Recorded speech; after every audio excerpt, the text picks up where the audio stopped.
ආවා.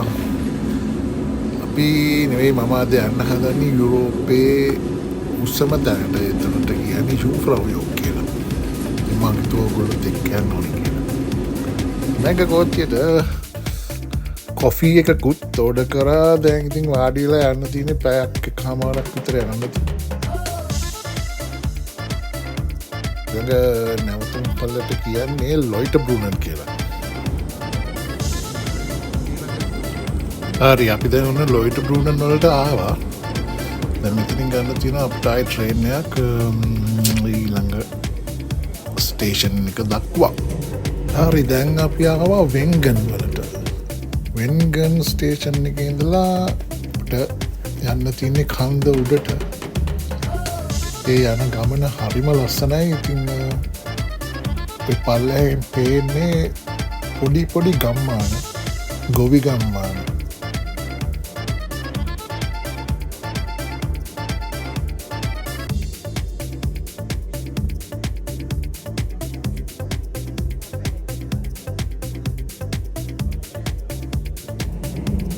දැන් ඔයගොල්ලෝ දකින්නේ ඇල්ප්ස් කන්ද එක පැත්තක ආරම්භය.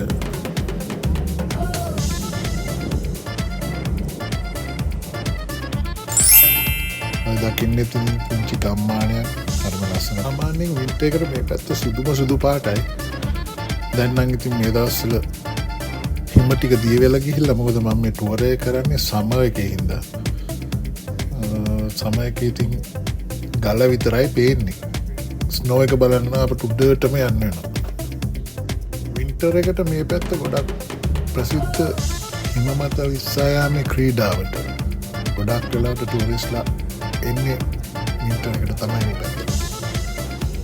දැන් ටිකක් අඩු වෙයි පේන පුංචි ගම්මාන, ගොවි ගම්මාන. මේගොල්ලන්ගේ අමතර ආදායම තමයි එන ටූරිස්ට්ලාට නවාතැන් පහසුකම් සපයන එක.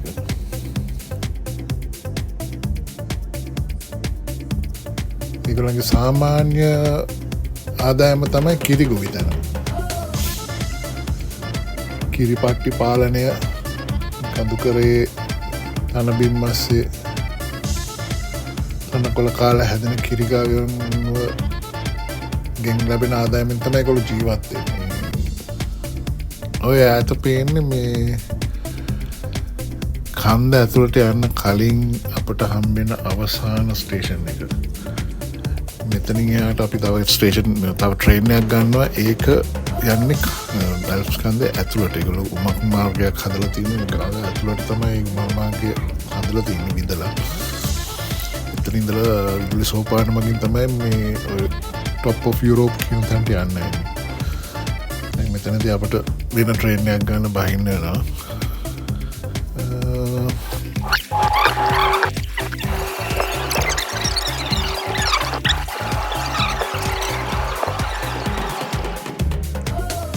හරි දැන් අපි ප්ලැට්ෆෝම් එකට ආවා. ඔය ඈතින් පේන්නේ ඔය කන්ද ඇතුළට යන අන්තිම ට්‍රේන් එක. ඔය ට්‍රේන් එකෙන් තමයි අපි දැන් යන්නේ ගල ඇතුළට. ඒකත් පැය භාගයක් විතර යන්න තියෙනවා. මේ ට්‍රේන් එකේ තමයි යන්න තියෙන්නේ. ටිකක් දුර යනකම්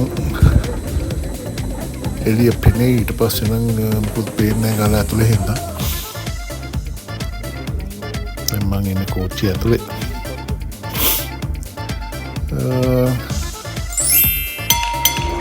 ඔය මම මේ දැන් ඉතින් ඔන්න අපි ආවා ජූෆ්‍රව් යෝක් වලට ඇතුල් වෙන දොරටුව ගාවට. මේක ගල ඇතුලේ තියෙන විදුලි සෝපාන හරහා තමයි අපිට උඩට යන්න තියෙන්නේ. හිමීට මේ කට්ටියත් එක්කම ඉතින් මං යනවා දැන් ඉස්සරහට. මීට ගිහිල්ලා පෙන්නන්න ඔයගලන්ට පෙන්නන්න තියෙන හැම එකම පෙන්නන්න.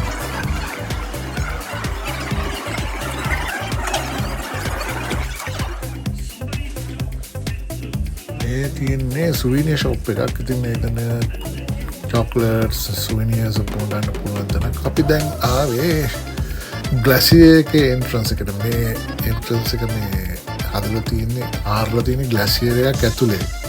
මේ අයිස් පේන්නේ වටෙන් තියෙන අයිස් ග්ලාසියර් එක ඉතාම ඝන අයිස් තට්ටුවක්. ඉතින් ඒක හාරලා තමයි මේ එන්ට්‍රන්ස් එක හදලා තියෙන්නේ. දැන් අපි ඒක ඇතුලේ තමයි මේ යන්නේ. ඉතින් හරිම අපුරු වැඩක්, අපුරු නිර්මාණයක්. මේ ලියවෙන්නේ නැති අයිස් නේ. ඉතින් ඒ අයිස් කුටි තියලා හරි ලස්සනට මේ තාම ලස්සනට හදපු නිර්මාණයක්. දැන් අපි එන්ටර් වෙන්න හදන්නේ අයිස් මියුසියම් එකට. ග්ලාසියර් එක ඇතුලේ තියෙන අයිස් මියුසියම් එක. ඒක ඇතුලේ ග්ලාසියර් එකේම හදපු ස්ටැචුස් තියෙනවා. ඉතින් ඒක පෙන්නන්න තමයි දැන් මම යන්නේ. බව්වෙකුත් යනවා අපේ ඉස්සරහින්. බව්වට නම් ගානක්වත් නැහැ. මේ තනිකර අයිස් බැදියෙන්නේ නැහැ. අන්තේ වතුර ගෑවෙන්නේ මොකුත් නැහැ. ග්ලාසියර් එකේ ඉඳලා. තාම සීතලයි මේක ඇතුලේ. මේ තියෙන්නේ ග්ලාසියර් කාවිං. අයිස් කාවිං පියානෝ වාදනය කරන පියානිස් කෙනෙක් තමයි දැකින්නේ දැන්. අනේ පව් බව්වල් ඉස්සලිස් යනවා ඉස්සරහට. මේ තියෙන තවත් ඒ වගේම කාවිං. ඒකේ ඉන්නේ හාබෙක් වගේ මට පේන හැටි. ඔව්. දන්නේ චීන අඟුරු ගහලා තියෙන්නේ. ඒක නම් හේතුව කියන්න දන්නේ නැහැ.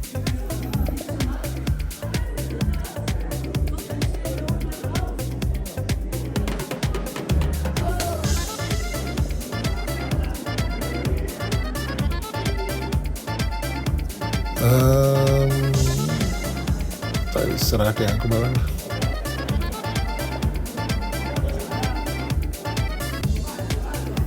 ඒ චීන අකුරු ගහලා තියෙන මම හිතන විදිහට ගොඩක් මේ චීන කට්ටිය එනවා මෙතනට මේ සංචාරකයෝ විදිහට. මම හිතන්නේ මේකෙන්ද වෙන්නේ නැති.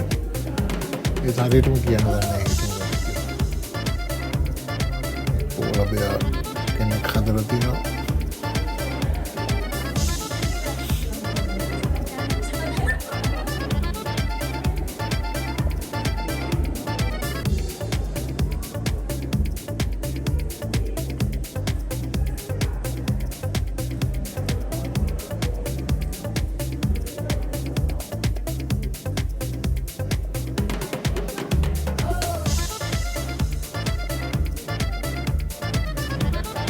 ඉතින් ග්ලාසියර් එක දිගේ ඉස්සරහට යන්න පොඩ්ඩක් බලාගෙන මොකක්ද කිය තව.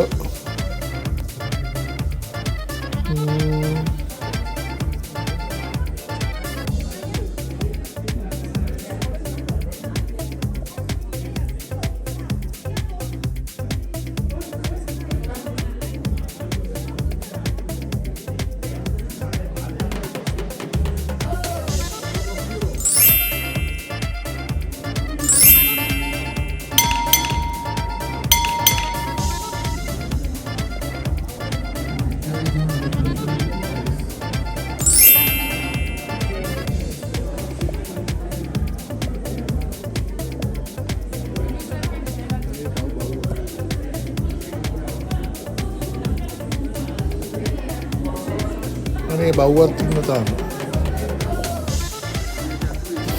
තව අයිස් කාවින් කුරුල්ලෝ වගේක් හදලා දෙනවා මෙතන. ඉන්න මම.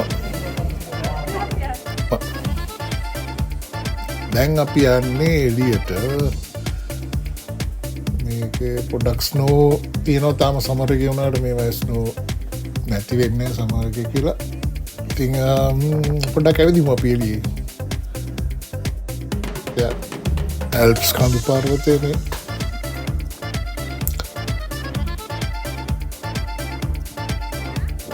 ලස්සන දවසක් අද ඒකයිනේ ලස්සනට තියෙන්නේ නැත්නම් වැස්ස දවසක් හරි ස්නෝ දවසක් හරි වුණා නම් මෙච්චර ලස්සනට මේ රූපරාම ටික ගන්න අමාරුයි. ඒ පොලිමේ ඉන්නේ කොඩිය ඔය කොඩිය ඇවිල්ලා තමයි මෙතනට ආවා කියලා ගොඩක් කට්ටිය මේ ෆොටෝ එකක් අරගෙන යන්නේ. මේ ලිස්සන හින්දා තමයි මේ කට්ටිය අතින් අතරලා ඉන්නේ. මමත් ගත්ත ෆොටෝ එකක් යුන්ෆ්‍රව් කොඩිය ගාවට වෙලා.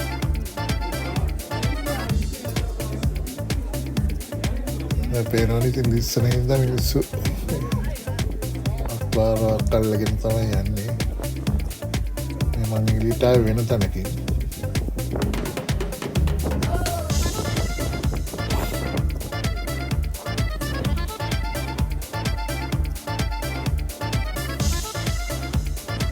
පල්ලෙහා අපි දකින්නේ ග්ලැෂියර් එකක්. ඒක මේ දිය වෙන්නේ නැහැ. කාලයක් තිස්සේ හැබැයි දැන් ඕක දිය වෙන්න පටන් අරන් කියලා තර්ජනයක් තියෙනවා කියලා තමයි ලෝක උෂ්ණත්වය වැඩි වෙච්ච හින්දා.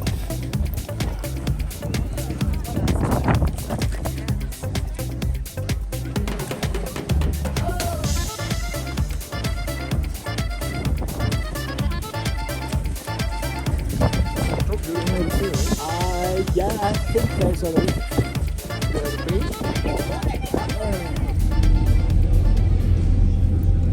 මේ තියෙන්නේ මෙතන පෙන්නන්නේ ඔය මේ ගල නිර්මාණය කරපු විදිය වීඩියෝස් වල දාලා පෙන්නන ඉතින් මේ වීඩියෝස් වල විතර ප්ලේ වෙන්න දාලා තියෙන්නේ සියම යක්කලේ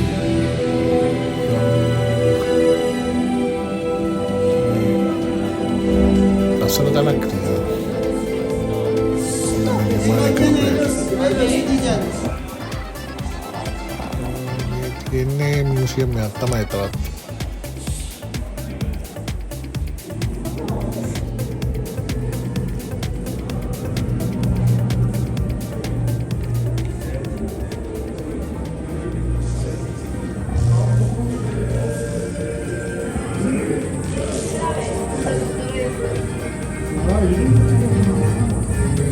ඇවිල්ලා පොඩි කට්ටියට ගොඩක් විනෝද වෙන්න හදපු ස්ථානයක් වගේ තමයි මට පේන්නේ.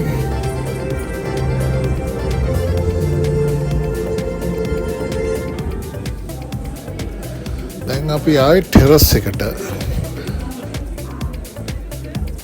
මේක වටේට විදිහට පුළුවන් විදිහට හදලා තියෙන ටෙරස් එක. මෙතන තමයි යන්න පුළුවන් උඩරිම තැන. මෙතනින් එහාට යන්න බෑ කන්නේ. මේක තමයි උඩම තැන.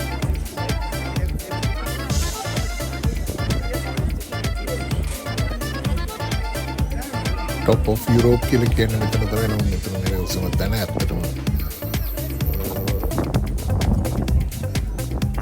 නෝ මිනිස්සුන්ට ලං වෙන්න පුළුවන් උසම තැනක් විදිහට තමයි මේ top of Europe කියලා තියෙන්නේ. උසම තැන හඳුන්වන්නේ Mont Blanc කියලා.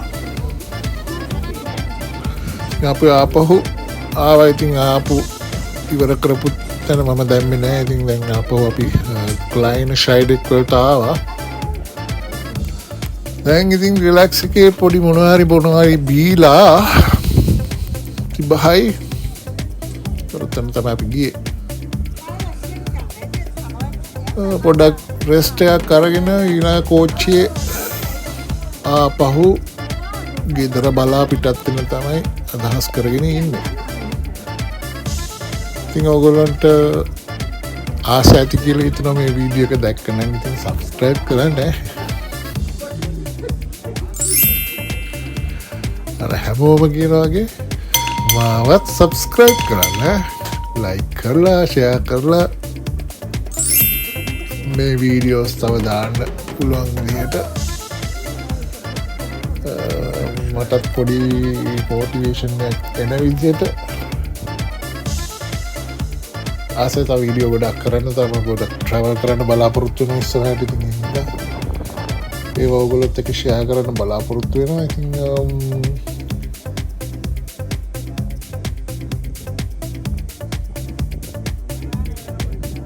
ඉස්සෙල්ලා කිව්වා වගේ සබ්ස්ක්‍රයිබ් කරලා ෂෙයා කරලා ලයික් කරලා මාත් එක්ක ඉන්න. යන තැන ඔයගොල්ලෝ එකෙන් යන්නම්.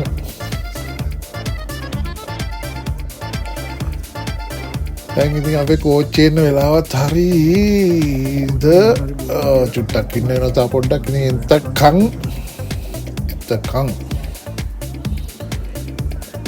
කෝච්චිය එනකන් පොඩියට නිකන් ලාවට